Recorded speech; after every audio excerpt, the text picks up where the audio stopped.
కొన్ని అయ్యప్ప గుడి లోపల ఒక పాట మోగుతుంది. నన్ను చాలా మంది హిందూ వ్యతిరేక అని చెప్పి మాట్లాడలేదు, బీజేపీకి వ్యతిరేకంగా మాట్లాడినప్పుడు వాళ్ళందరికీ చెప్తున్నా, నేను రాసినటువంటి నేను రాయలేదన్నా, నేను పాడినటువంటి అయ్యప్ప పాట, ఆరతి పాట అనేక అయ్యప్ప స్వామి దేవాలయాల పూట ఈ రోజు మారుమోగుతున్నది. నువ్వు పాడిందే? నేను పాడి గొంతు నీదే? గొంతు నాదే.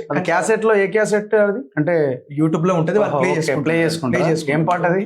నిరాకార నిరంజన నీకు హారతి, అయ్యప్ప స్వామి నీకు మంగళ హారతి, నిరాకార నిరంజన నీకు హారతి, పంచభూతములు 5 ప్రమిదలుగా చేసినాము, మించిపోవు గుణములన్నీ మంచి వత్తి చేసినాము, తామసమనే గుణము తీసి తరచి చమురు పోసినాము, తామసమనే గుణము తీసి తరచి చమురు పోసినాము, అహంకార గుణము తీసి అక్షింతలు చల్లినాము, నిరాకార నిరంజన నీకు హారతి, నీకు హారతి.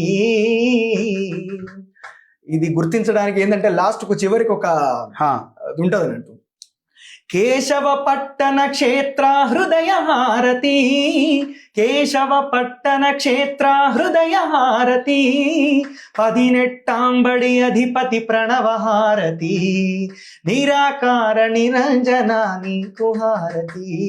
ఇది నేను బిలీవర్ గా ఉన్నప్పుడు అయ్యప్ప స్వామి మీద భక్తితోటి. పోతలేవా అయ్యో గుడికి? ఏ గుడి పోతుంది? ఏం పోతుందా?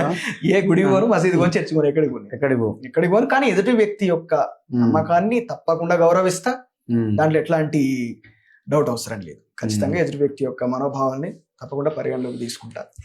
కాకపోతే దేవుని నమ్మే విషయంలో ఉన్నాడా లేడా అనే విషయాన్ని పక్కన పెడితే నేను నమ్మ మొత్తానికి లేడని నా ఉద్దేశం.